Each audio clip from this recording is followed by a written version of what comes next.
माँ की जादुई संतरा। हेलो दोस्तों, आज जो कहानी सुनने वाले हैं वो कहानी है माँ की जादुई संतरा। सबसे पहले आप हमारे चैनल को सब्सक्राइब करके बेल आइकन भी दबा देना। बहुत समय पहले की बात है, किसी गांव में माही नाम की एक लड़की अपने माता पिता के साथ रहती थी। माही के पिता बहुत ही बड़े बिजनेसमैन थे और माही अपने माता पिता के साथ बहुत ही हंसी खुशी एक जीवन बिता रही थी। वो तीनों एक दिन माही का जन्मदिन पर खाना खाने के लिए बाहर जाते हैं। बाहर से खाना खा के आते वक्त उनकी कार का एक्सीडेंट हो जाता है और माही की माँ को वहाँ पर बहुत बुरी तरह से जख्मी होती है। जख्मी हालत में माही की माँ को लेकर उनके पति और माही हॉस्पिटल जाता है।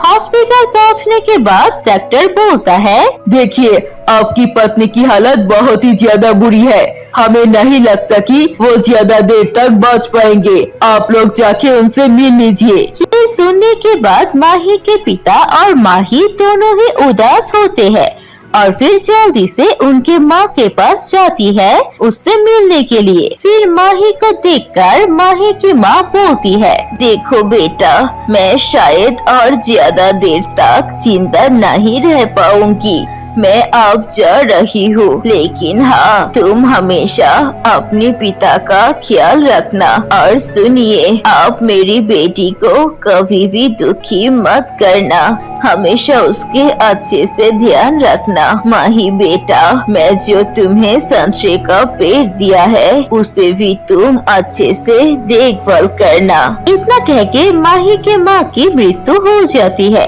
ये देखकर माही और उसके पिता दोनों ही फूट फूट के रोते हैं। कुछ देर बाद उनका अंतिम संस्कार करके घर चले आते हैं। ऐसे ही कुछ दिन बीत जाते हैं।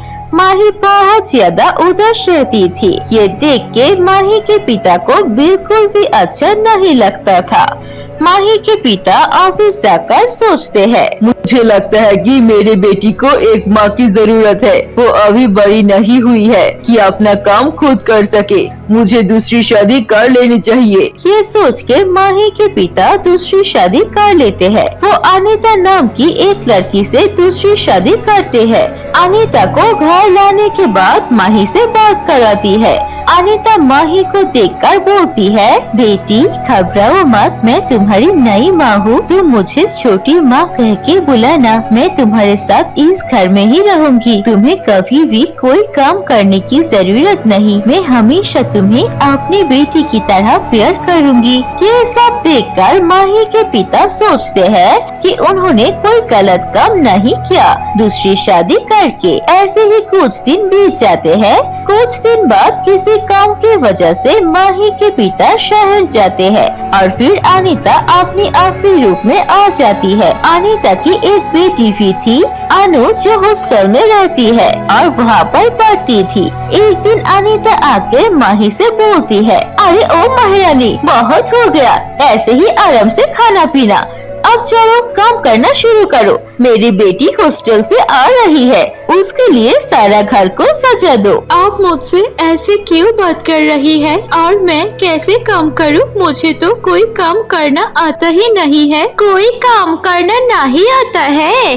अगर काम नहीं करेगी तो घर में खाना नहीं मिलेगा।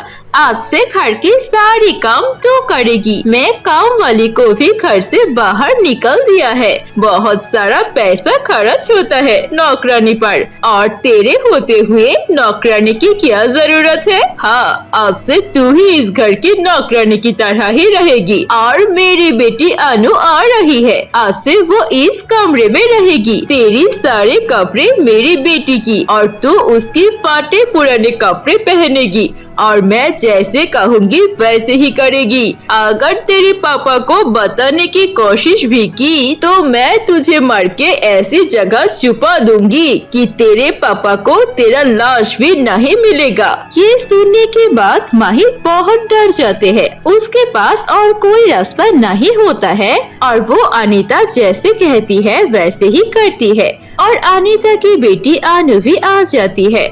अनु माही पर बहुत ज्यादा अत्याचार करना शुरू करती है।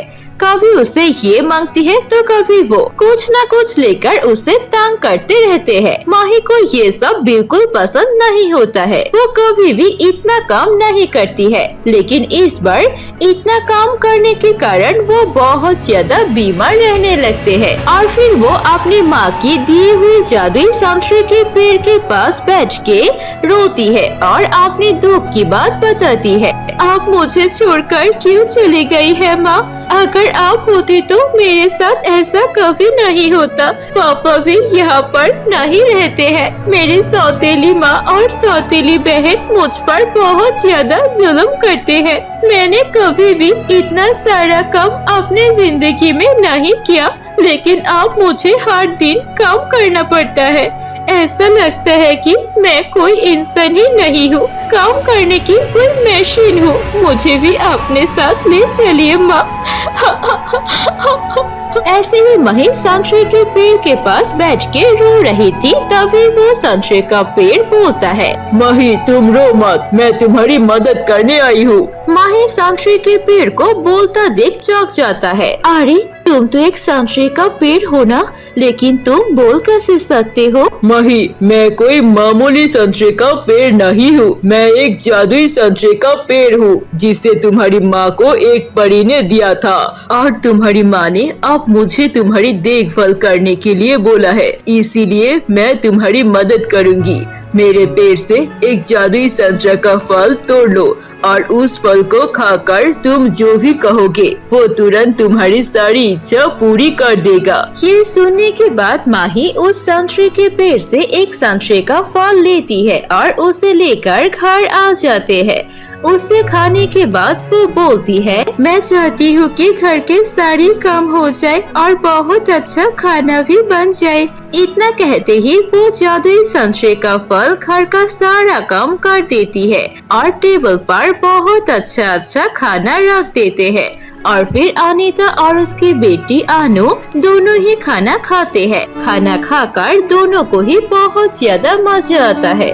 फिर अनीता माही से पूछती है, तूने इतनी अच्छी खाना कैसे बना ली और घर का सारा काम भी कर लिया इतनी जल्दी से? हमें बता, इसका क्या राज है? माही उन दोनों को जादुई संतरे के बारे में कुछ नहीं कहता, लेकिन अनु उसके कमरे में तलाशी लेती है और फिर उसे वो संतरा मिल जाती है। और फिर अनीता और अनु माही को बहुत ज्यादा मारती है और फिर माही मजबूरी में जादुई संतरे के बारे में सब कुछ बता देती है।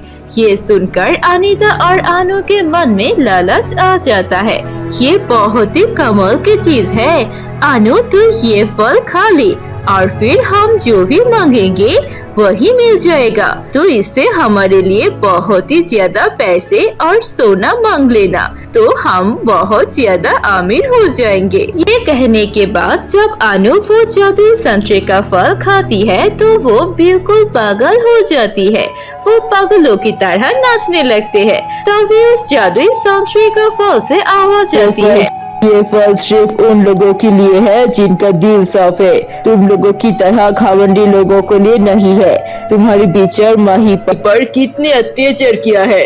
जब जादुई संतरे का फल ऐसे बोल रही थी तभी वहाँ पर माही के पिता आ जाते हैं और उन्हें सब कुछ पता चल जाता है। और फिर माही के पिता अनीता को घर से धक्का देकर निकल देते हैं और फिर माही हमेशा खुशी खुशी अपने पिता के साथ रहने लगते हैं। दोस्तों, कैसी लगी आपको हमारी ये कहानी? कहानी अच्छी लगी है तो इसे लाइक कीजिए, कमेंट करके हमें बताइए आपको कहानी कैसी लगी और अपने दोस्तों के साथ भी शेयर कीजिए। अगर ऐसी और कहानी देखनी है तो प्लीज सब्सक्राइब कीजिए हमारे चैनल पर। हम ऐसी कहानियाँ और लाएंगे। धन्यवाद।